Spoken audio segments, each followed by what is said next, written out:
Hi, second grade. It's Mr. Hunter. I'm here with your language lesson for today.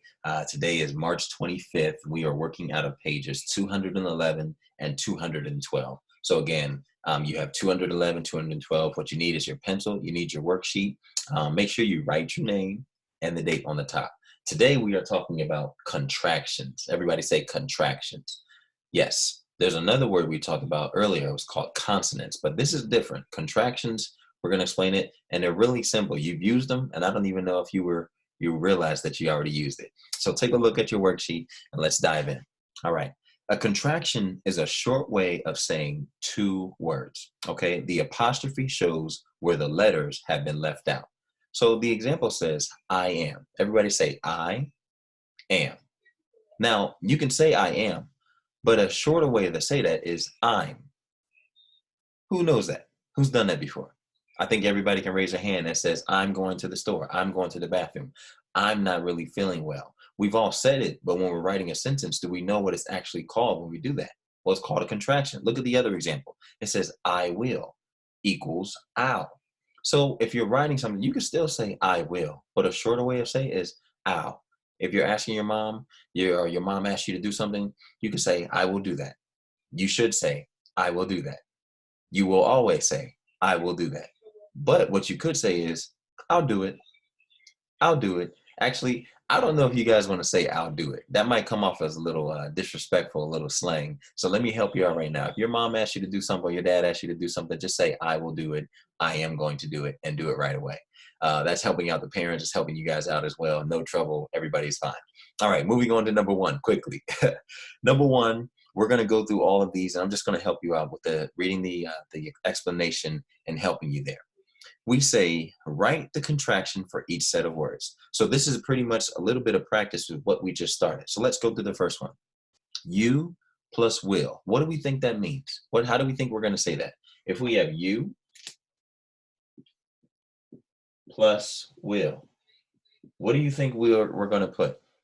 If you can say, you will do it. Another way of saying is you'll do that. But how do we write that? You'll. So we can write the Y.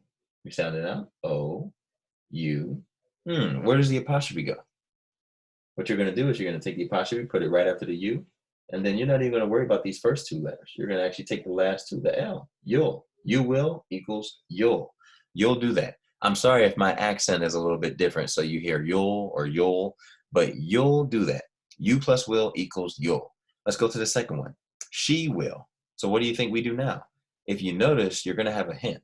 There's the first three letters, S-H-E, that spells she. You're going to put an apostrophe, and then you add the L's, two L's. So she will turn to she'll. Now he plus will. That only has two letters, but we're still going to take them. We'll take he, H-E, and then what are we going to do? He'll. You're right. I pretty much did all three problems for you. Actually, I helped you with them. But it's a really quick way of saying something so you don't have to write more words. If you need a little bit of space on a worksheet and you don't have enough room to write, this is a way that you can use all your space and still write the word correctly. Do the last two, and then we'll keep moving on. Now, remember yesterday we talked about past tense. What does past tense mean? It means it happened yesterday. I said, remember yesterday when we talked? What did I do to the word talk? I added ed to it, so I made it past tense. We talked yesterday about adding ed to the end to show present and past tense. So what you're going to do on number two is you're going to read the entire paragraph there. You're going to circle each of the past tense verbs. So let's read the first sentence and read the second sentence, and then you can keep moving from there. We traveled into Corcovado National Park. That first sentence, was there a verb there? Traveled. Is that present or past tense? We traveled into Corcovado National Park. I think that's past tense. So what do we need to do? Underline or circle? Circle. Okay, so we're going to circle that. Look at the next sentence. See if anything in there is past tense. This jungle area is full of interesting animals and plants. It doesn't seem like anything is past tense there. It seems like they're talking about right now. This jungle area is full. I don't think we need to change anything. So do we need to circle something? What do you guys think? No?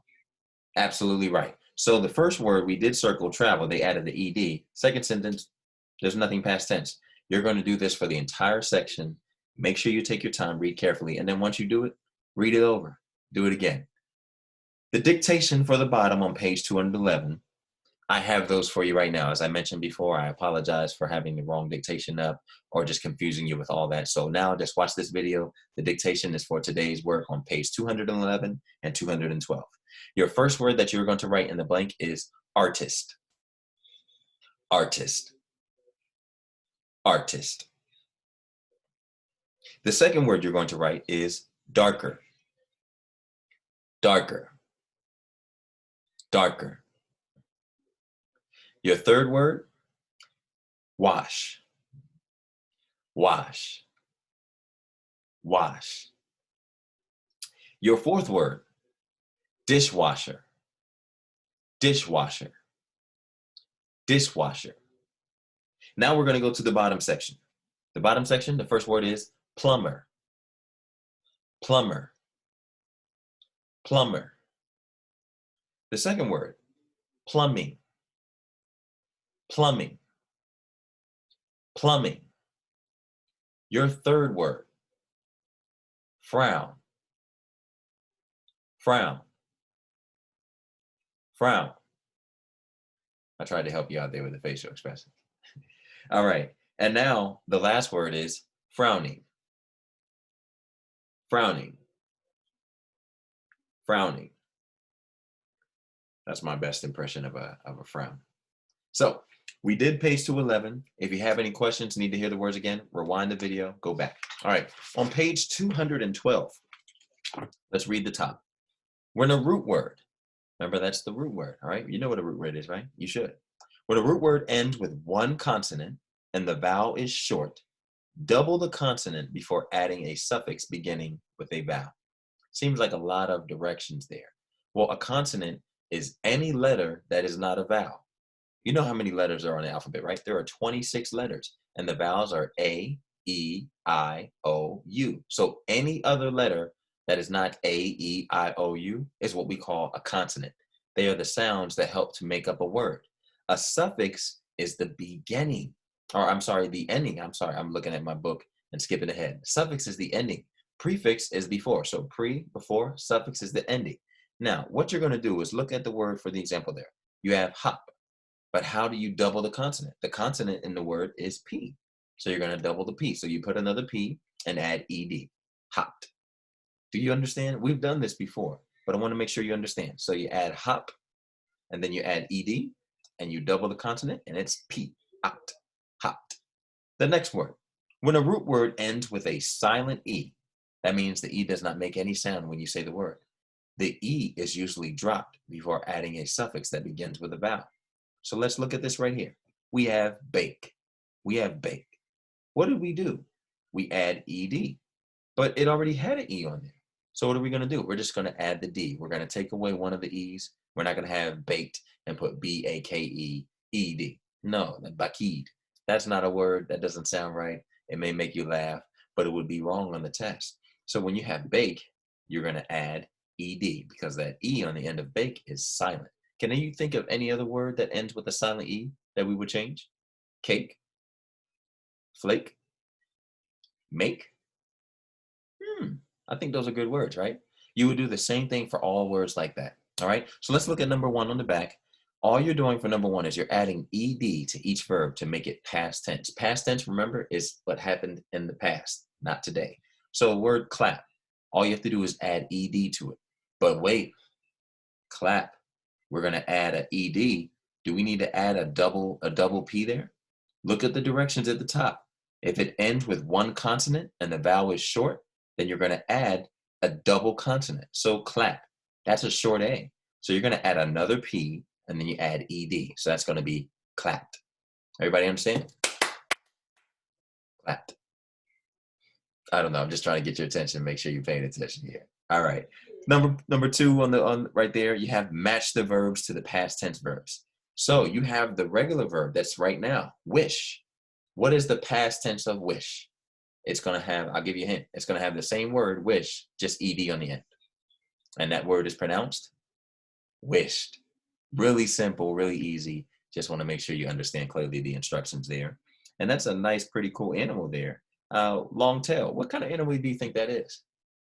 Take a guess. I'll tell you in tomorrow's lesson. All right.